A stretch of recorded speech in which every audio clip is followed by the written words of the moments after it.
때, 그리고 하나님의 방법, 하나님의 수준으로 하십니다. 세 번째입니다. 하나님 중심이십니까? 나 중심이십니까? 하나님 중심이십니까? 사람 중심이십니까? 예수 중심이십니까? 성령의 중심이십니까? 스스로 착각하는 삶을 살지 않길 바랍니다. 몇 가지 행동하면서 나는 예수 중심의 삶을 살고 있다. 착각하면 안 됩니다. 예수님의 지시대로, 예수님과 사귐 속 예수님 지시대로 그대로 행해야지만이 예수 중심의 삶입니다. 그러지 않고서는 다 사람 중심, 나 중심의 삶입니다. 잊지 마시기 바랍니다. 사탄은 제일 좋아합니다. 자기 중심을 하나님 중심으로 바꿔서 착각하게 만드는 것을 좋아합니다. 오늘도 이사야서 55장 8절 9절을 같이 읽겠습니다. 시작. 나의 생각은 너의 생각과 다르며 너의 길은 나의 길과 다르다. 야훼께서 하신 말씀이다. 하늘이 땅보다 높듯이 나의 길은 너희의 길보다 높으며 나의 생각은 너희의 생각보다 높다. 좀 거의 2달을 한 것 같은데 이 말씀이 이제는 이상하십니까? 저는 새롭습니다. 말씀이 이 하나님이, 이분이, 이 예수가, 이 성령이 더 새로워야 됩니다. 이 복음입니다. 이게 하나님의 사랑의 광과 생명 있는 자의 삶, 부활의 삶입니다. 그러지 않다면은 이 시간에 내가 문제가 있구나. 어제 문제하다, 문제 유발자라고 말씀을 드렸습니다. 하나님께 굴복하지 않으면은, 예수님이 굴복하지 않으면 문제하다. 문제가 발생하는 사람이다라는 것입니다. 문제 유발자다. 하나님의 일은 하나님 자신만 창조되시며 하나님 자신만 영원히 존재하시고 영원히 살아계심을 알리시는 겁니다. 하나님의 뜻을 이루어드린다는 것은 우리가 알아서 하는 것이 아니라 지시대로 행하는 것을 말하는 겁니다. 하나님의 일은 하나님의 주인이시며 주도권을 갖고 사람에게 알리고 참여하게 하시는 것. 내가 찾아서 하는 게 아닙니다. 창세기 32장 23절에서부터 읽겠습니다. 시작. 야곱은 이렇게 식구들을 인도하여 개울 건너 보내고 자기에게 딸린 모든 소유도 건너 보내고 난 다음에 뒤에 홀로 남았는데 어떤 이가 나타나 야곱을 붙잡고 동이 틀 때까지 씨름을 하였다. 그는 도저히 야곱을 이길 수 없다는 것을 알고서 야곱이 엉덩이뼈를 쳤다. 야곱은 그와 씨름을 하다가 엉덩이뼈를 다쳤다. 그가 날이 새려고 하니 놓아달라고 하였지만 야곱은 자기에게 축복해 주지 않으면 보내지 않겠다고 떼를 썼다. 그가 야곱에게 물었다. 너의 이름이 무엇이냐? 야곱이 대답하였다. 야곱입니다. 그 사람이 말하였다. 내가 하나님과 겨루어 이겼고 사람과 겨루어 이겼으니 이제 내 이름은 야곱이 아니라 이스라엘이다. 야곱이 말하였다. 당신의 이름이 무엇인지 가르쳐 주십시오. 그러나 그는 어찌하여 나의 이름을 묻느냐 하면서 그 자리에서 야곱에게 축복하여 주었다. 야곱은 내가 하나님의 얼굴을 직접 뵙고도 목숨이 이렇게 비터있구나 하면서 그곳 이름을 브니엘이라고 하였다. 야곱이 이제 삼촌을 떠나서 이제 고향으로 돌아가는데 앞에서 형이 납기를 마중 나오고 있는데 이를 쳐 죽이려고 나오겠다 착각하고 있었습니다. 이제 자식까지도 다 부인까지 보내고 난 다음에 혼자 남았습니다. 못 가서. 그리고 이제 밤이 되었는데 한 사람이 나타나지 못하게 잡고 씨름을 했습니다. 여기서 야곱이 일어나면 달꿈틀을 잡아다 거짓말에 야비한 사람이죠. 그렇죠? 요즘 세상 같으면 똑똑한 사람일 수 있습니다. 볼 수 있고요. 그런데 이 한 사람이 이기다하게 싸워도 안 되니까 이를 뿌려버렸다고요? 골반뼈를 뿌려버렸습니다. 엉덩이뼈를 부러뜨려 버렸습니다. 직을 한 거죠. 씨름했는데. 어찌됐는지 모르지만 왜 이렇게 기록을 해놓으셨는지 모르지만은 당했습니다. 야곱. 자, 그러면서 이제 야곱이 복을 해달라. 그래도 이름도 모르고 당신 누구냐? 오히려 네 이름이 누구냐? 이제부터는 이스라엘 하라. 바꿔줍니다. 그리고 축복해줍니다. 축복을 받았습니다. 하나님과 겨뤘습니다. 사람과 겨뤄서 이겼고요. 또 하나님과 겨뤄서도 이겼습니다. 그런데 이 야곱을 하나님께서 참 약속의 자녀로 약속을 이루셨습니다. 그 약속의 자녀, 약속의 자녀 아브라함의 손자입니다. 이 약속의 자녀에게 축복을 해줍니다. 그런데 참 이 사람은 야비하고 왜 야곱이라고 그랬어요? 형의 발 뒤꿈치를 잡고 나왔습니다. 경쟁하는 결국은 형을 이겼죠. 축복을 다 받아버렸습니다. 도망가서 이제 삼촌 살고 오다가 이제 고향으로 돌아오는 과정을 기록해 놓은 이 부분을 봅니다. 그러면서 이스라엘이다. 자, 여기서 분이엘이다. 엘이라는 이 단어가 나옵니다. 하나님을 말합니다. 그래서 하나님과 겨뤘다. 이겼다. 분이엘이라는 것은 분이엘입니다. 분이엘이 아니라 얼굴이다.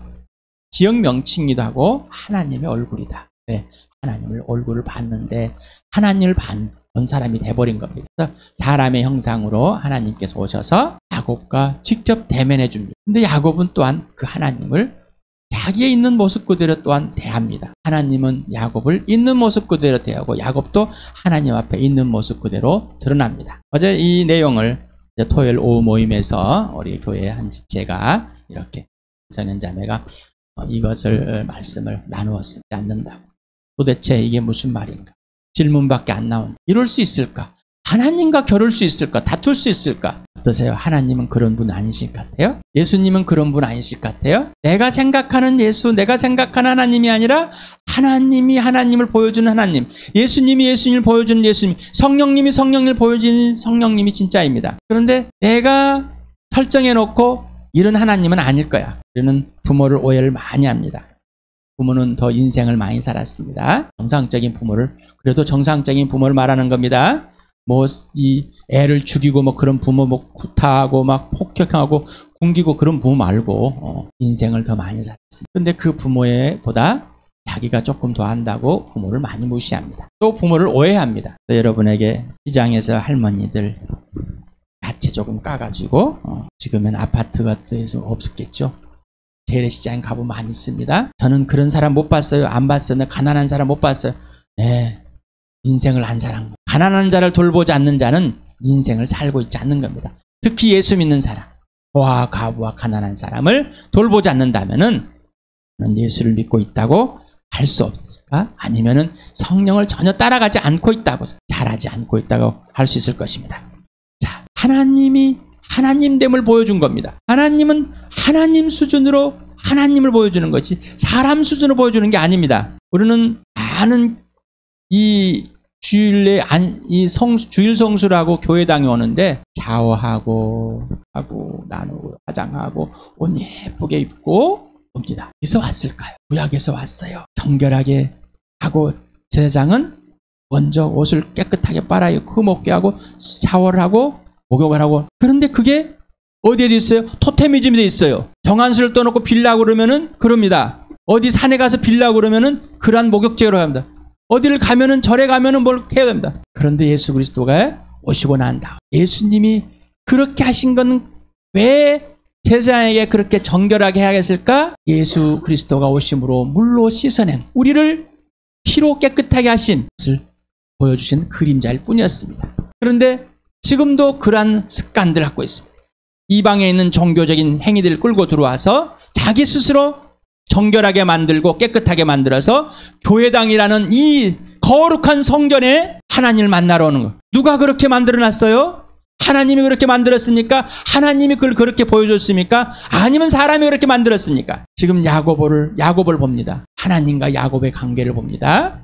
야곱의 모습을 봅니다. 하나님 모습을 봅니다. 어떤 생각을 갖고 계십니까? 하나님과의 씨름을 해보셨습니까? 하나님께 머리 뒤밀고 싸워보셨습니까? 네, 저는 예수님께 뒤밀고 싸우고 뒹굴고 싸우고 있었습니다. 네, 그분이 나의 예수님이시기 때문에, 나의 하나님이시기 때문에 그분이 그렇게 내가 그렇게 하도록 용납해 주시고 내 모습 그대로 사랑해 주시고 예수님과의 논쟁과 다툼과 여러 가지 그 과정 중에 저를 빚어주시고 그 과정 중에 살아계신 예수님, 나를 사랑하신 예수님, 내 모습 이대로 하나도 바꾸지 않고 나와 함께 해주시며 내가 겨루자 걸 때 겨루가 주시는 그 예수님. 저는 그래서 이 야곱이 이런 상황에서 너무나 이해가 됐었어요. 이런 하나님이시, 이래도 되는 것이 아니라 이렇게밖에 할 수 없는 나의 모습, 내 모습 이대로 하나님께서는 하나님 수준으로 만나주십니다. 하나님은 하나님 스스로를 계시합니다. 사람이 만들어 놓은 그 계시가 아니라 그 법칙에 따라서 보여주는 것이 아니라 하나님이 계획하시고 하나님이 먼저 그렇게 보여주십니다. 하나님의 얼굴을 보였습니까? 하나님의 얼굴을 보였습니까? 예수님의 얼굴을 보시기 바랍니다. 얼굴을 보실 겁니다. 아브라함 약속을 했습니다. 내가 지명한 땅으로 가면은 복을 주겠다. 그리고 왔다 갔다 하다가 이삭을 왔다 갔다 하면서 또 이제 에서와 야곱 쌍둥이를 낳고 다음에 이제 야곱은 12명을 낳게 됩니다. 12명을 낳는 가운데 4명의 여자가 있습니다. 레아와 라헬은 자매입니다. 야곱은 누구를 예뻐했어요? 라헬을. 그런데 하나님께서는 레아에게 몇 명의 아들을 줬어요? 6명의 아들을. 그리고 이제 나머지는 2명씩. 그런데 라헬에게는 요셉과 베냐민을 제일 마지막에 줬습니다. 야곱이 사랑하는 여인에게는 제일 마지막에 줬습니다. 그래서 야곱은 누구를 제일 예뻐했어요? 요셉. 그래서 요셉은 형들에서 어디로?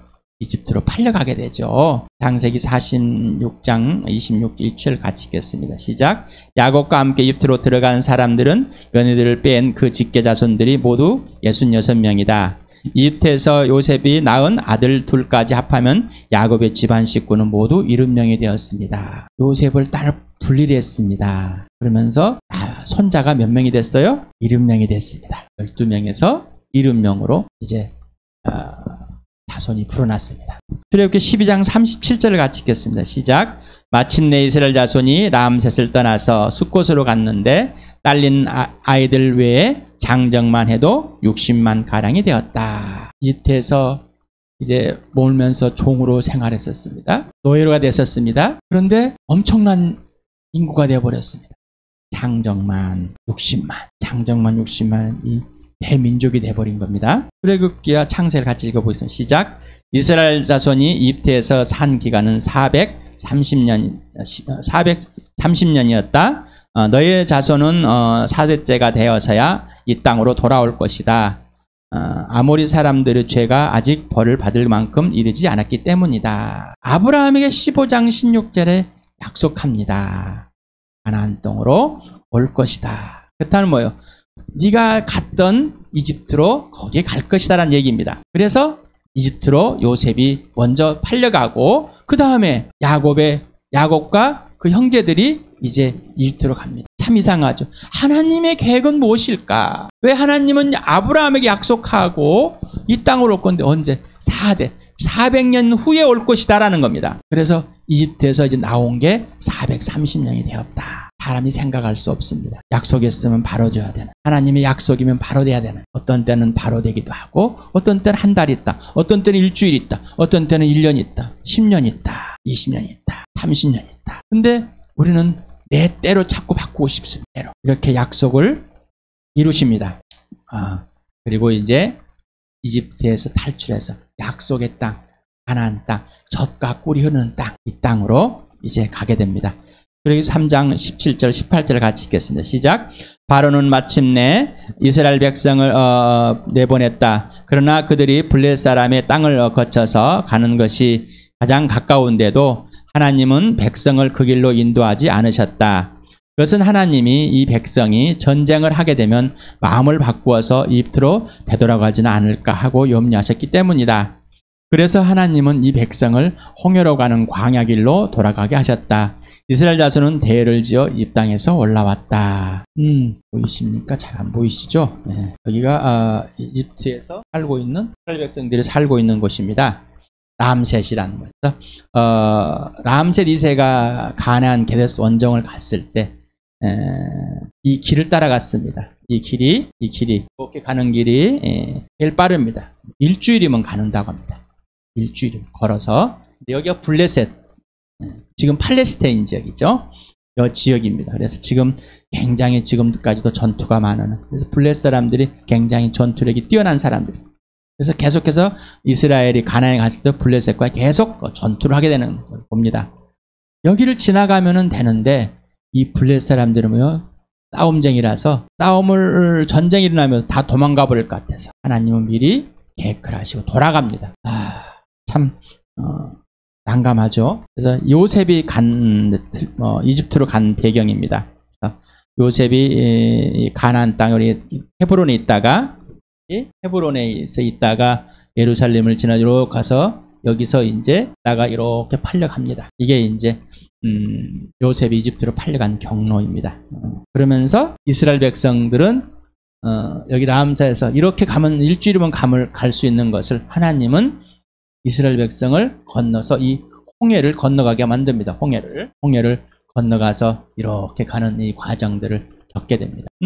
왜 하나님은 그러셨을까? 지금은 우리가 이 성경을 보니까 그랬구나. 그렇지만 내 인생에 들어가 보십시오.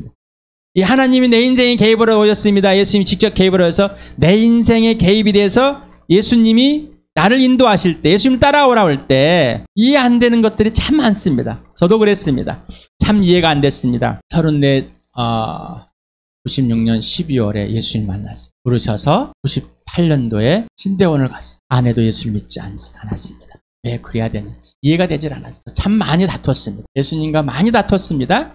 이해가 안 돼서 왜 그러셔야 되는지, 왜 다른 사람과 달라야 되는지, 평범한 보통에 있는 그런 가정, 그런 예수 믿는 가정이 되면 안 될까, 그런 걸 있어서 이렇게 하면 안 될까, 이런 질문들을 많이 했습니다. 그리고 가서도 마찬가지, 신대원을 가서도 이해할 수 없는 하나님. 그런데 예수님은 네가 나를 이해할 수 있는 것이 아니라 네가 나를 사랑할 수 있는 것, 나는 그런 사람으로 너를 만들 것이다. 마음과 목숨과 뜻과 힘을 다해서 내가 너를 사랑하듯이 네가 나를 사랑할 수 있는 그런 내 동생, 내 지체, 내 사람으로 만들 것이다. 그래서 질문을 드렸습니다. 꼭 이렇게 해야지만이 되십니까? 베드로에게 예수님이 너는 띠를 띠고 죽을 것이다. 나를 따라올 것이다. 저 누워있는 쟤는 어떻게 할 건데? 이건 네 것만 해. 예수님. 너는 네 것만 하면 된다. 내가 너를 인도하는 그 가운데 가면 되는 거야. 왜 그러셨을까? 여러분은 그러는 가운데 예수님이 인도하시니까, 예수님을 따라가니까 평탄한 길일까요?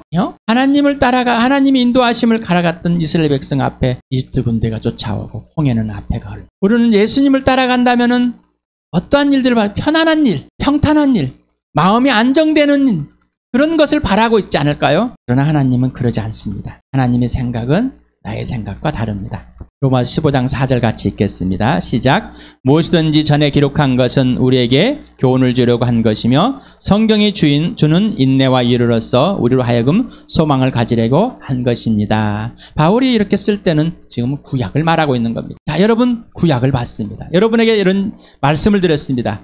자, 구약을 볼 때 예수 그리스도가 오셨다 가신 이 예수님을 통해서 구약을 보면 쉽습니다. 그러나 구약에서 오는 과정을 따라, 연역법을 따라서 하나하나 추정하면 이게 이해가 안 됩니다. 그런데 정답이신 예수님이 오셨다 가시고 나에게 차여서 내 안에 살아계시고 내가 예수 안에 살아있습니다. 자, 그러면 이 말이 무슨 말인지 금방 알게 됩니다. 왜 그러셨는지 다 이해할 수 없지만은 성경은 우리에게 교훈입니다. 오늘 야곱과 그리고 이스라엘 백성, 또 아브라함과 이삭과 야곱과 다 실수를 한 분입니다. 다 고집이 센 분들이. 그런데 그들처럼 그렇게 하라는 것이 아닙니다. 교훈을 주신다고 그랬어요. 아브라함이 실수함으로 지금까지도 민족이 민족을 괴롭히고 있습니다. 내가 실수함으로, 내가 순종하지 않음으로 어떠한 것들이 발생하는 것인지를 알려주십니다. 성경에 주는 인내와 이로 맞습니다. 이때 이렇게 하나님을 보지 못해서 이런 실수들을 했군요. 나는 이제 예수 그리스도와 함께 쓴 이런 실수들을 하지 않겠습니다. 주님 도와주십시오라고. 진짜 소망 뭐일까? 사람들을 바라보고 세상에서 바라보는 축복을 바라볼까? 아니면 오직 예수만 될까? 우리 디모데는 4장을 같이 읽겠습니다. 시작. 성령께서 환히 말씀하십니다. 마지막 때 어떤 사람들은 믿음에서 떠나 속이는 영과 악마의 교훈을 따를 것입니다. 몸의 훈련은 약간의 유익이 있으나 경건의 훈련은 모든 면에 유익하니 이 세상과 장차 올 세상의 생명을 약속해 줍니다. 이 말은 참말이요 모든 사람이 받아들일 만한 말입니다. 우리가 모든 사람, 특히 믿는 사람의 구주이신 살아계신 하나님께 소망을 두므로 우리는 수고하며 애쓰고 있습니다. 그대는 이것들을 명령하고 가르치십시오. 여러분, 나의 구주, 우리 주함교회 구주, 예수님의 주인, 이 교회의 주인 대신 하나님, 예수 그리스도 성령님께 온전한 소망을 갖고 계십니까? 예수만이 소망 되십니까? 자, 수고하는 것이 기쁘십니까? 누구 때문에 수고하고 계십니까? 누구를 위해 수고하고 계십니까? 누가 하라고 그래 수고하고 있습니까? 그래서 경건의 훈련, 예수님과의 친밀한 교회 속에서 그 경건의 훈련은 성경을 통해서 알게 됩니다. 마지막 때는 성령이 말씀하십니다. 환히 들춰내십니다. 뭐가 있다고 거짓말쟁이들 속아 넘어가지 마시 바랍니다. 예수님이 속지 마라고 그랬습니다. 디모데후서 3장 15절 17절 읽겠습니다. 시작. 그대는 어려서부터 성경을 알고 있습니다. 성경은 그리스도 예수를 믿는 믿음으로 말미암아 그대에게 구원에 이르는 지혜를 줄 수 있습니다. 모든 성경은 하나님 영감으로 된 것으로 교훈과 책망과 바르게 함과 의로 교육하게 유익합니다. 성경은 하나님의 사람을 유능하게 하고 그에게 온갖 선한 일을 할 수 있게 하는 것입니다. 어제도 부모와 자녀의 관계, 부모는 자녀에게 노역하지 말고 주님의 훈련과 훈계로 해라. 자녀는 부모를 공경하고 부모에게 순종해라. 왜 그래야 될 것인지. 그래서 어제도 이것을 유교나 세상의 관점에서 끌고 들어와가지고 그걸 맞춰주는 것이 아니라 출발이 예수와 하나님 아버지와 예수의 관계에서 보면은 구약에서 왜 그렇게 가르쳐야 될 것이고 또 신약에를 가르쳐야 되는 것인지를 알 수 있고, 여기에서 우리가 몇 가지를 끄집어내서 율법으로 만들어서 행하는 것이 아니라 관계 속에서, 질서 속에서 내가 먼저 예수님께 훈련을 받고 훈계를 받고 예수님의 지시대로 살아감으로, 부모가 먼저 삶으로, 그래서 그것이 무엇인지 알고 자녀에게 훈련을 시키고 훈계를 하는 것이다. 왜 그렇게 그런 관계와 질서가 있는가? 창조주를 알지 못하면 안 된다는. 이 성경은 뭐예요? 하나님의 구원이다라는 겁니다. 이 성경을 통해서 디모데가 네가 이 말씀을 통해서 구원을 얻은 거 아니냐. 다시 말하면 성경을 읽은 게 아니라 이 말씀이 사실이기 때문에 바울에게 복음을 듣고 네가 예수를 믿고 거듭나서 구원을 얻은 것인데, 이 성경은 어려서부터 외할머니와 어머니에게 배운 거 아니냐라는 것이죠. 그래서 하나님의 영감을 하나님의 영으로, 이 성경의 저자는 누구라고? 성령님이라. 교훈과 책망과 바른 의로 교육하기에 유익하다. 여러분은 성경으로부터 이 교훈을 받습니까? 성경으로부터 책망을 받습니까? 성경으로 바르게 함을 얻고 있습니까? 여러분 성경이 여러분을 유능하게 하십니까? 성경이 여러분의 온갖 선한 일, 하나님이 지시하는 그대로 행하는 그 일을 하도록 하십니까? 성경이, 하나님의 영이, 성령께서 이 성경을 통해서 나에게 경건의 훈련을 하게 해서 이렇게 만들어 가고 계십니까? 라는, 너를 하게 아니라 먼저 내가 돼야 되는 겁니다. 먼저 내가 돼야지만이 너에게 하는 거예요. 근데 우리는 나는 하지 않고, 부모들이 자녀들이 엄마는 아빠는 하지 않고 왜 우리한테 하라고 그래? 그 말로는 찔려야 되는 겁니다. 왜? 내가 먼저 그런 삶을 살지 않구나. 디모데후서 1장을 같이 시작. 하나님께서는 우리에게 비겁함의 영을 주신 것이 아니라 능력과 사랑과 절제를 주었습니다. 이제는 우리 구주 그리스도 예수께서 나타나심으로 환히 드러났습니다. 그리스도께서는 죽음을 패하시고 복음으로 생명과 썩지 않음을 환히 보이셨습니다. 하나님께서 하나님의 자녀에게 비겁한 영, 두려움의 영을 주지 않았습니다. 능력과 절제, 사랑형 성령을 부어주셔서 예수 그리스도께서 이 땅에 오셨다가 죽으시고 부활하심으로 영적인 세계, 보이지 않는 세계를 환히 들춰버렸습니다. 그리고 이상의 거짓말을 확 들춰버렸습니다. 어둠으로 확 들춰버렸습니다. 생명과 썩지 않음을, 야곱이 보지 못했던 것을 우리는 보게 되었습니다. 아브라함이 다 보지 못한 것을 우리는 봐버렸습니다. 다윗이 다 보지 못한 것을 우리는 봐버렸습니다. 예언자들이 보고 싶어 했던 사실을 우리는 봐버린 겁니다. 예수 그리스도가 내 안에, 성령이 내 안에 직접 이제 하나님의 성전으로 삼고 살아계십니다. 창세기, 창창이 아닙니다. 창세기입니다. 47장 9절 같이 읽겠습니다. 시작. 야곱이 바로에게 대답하였다. 일상을 떠돌아다닌 횟수가 100년 하고도 30년입니다. 저희 조상들이 세상을 떠돌던 횟수에 비하면 제가 누린 횟수는 얼마 되지 않지만 험악한 세월을 보냈습니다. 본인이 선택해서 험악한 세월을 보냈다고 이렇게 파라오에게 만나서 이런 고백을 합니다. 130년을 살았는데 조상보다는 그렇게 많이 안 살았습니다. 요즘 100세 시대 130년을 산다니까 좋겠죠. 그런데 이 고백이 뭐예요? 험악한 세월을 보냈습니다. 한 세월을 보냈습니다. 고백. 우리는 이런 설교를 많이 들었습니다. 또 참 험악한 인생을 살았다. 참 고생 많이 했다. 세상에서 들려질 때 참 좋은 위로가 되는 공병상령이 되는 말씀 같기도 할 것입니다. 자, 사도행전 20장 23절 4절 같이 읽겠습니다. 시작. 다만 내가 아는 것은 성령이 내게 일러주시는 것뿐인데 어느 도시에든지 투옥과 환란이 나를 기다리고 있다는 것입니다. 그러나 내가 나의 달려갈 길을 다 달리고 주 예수께 받은 사명 곧 하나님의 은혜의 복음을 증언하는 일을 다하기만 하면 나는 내 목숨이 조금도 아깝지 않습니다.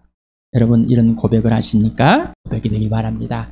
나는 험악한 인생 고생하고 고생을 해서 이 몸이 고생을 죽도록 고생을 살았습니다. 이 고백을 하십니까? 나의 달려갈 길은 하나님께 받은 그 소명대로 사는 것입니다. 지금까지 하나님께서 예수님을 따르게 하셔서 지금까지 여기에 살고 왔습니다는 고백을 하실 겁니까? 하나님의 일을 보여주시고 하나님 수준으로 일하는 사람들입니다. 야곱은 하나님 수준의 일을 하지 않았습니다. 자기 수준의 일을 해왔습니다. 베드로전서를 같이 읽겠습니다. 시작.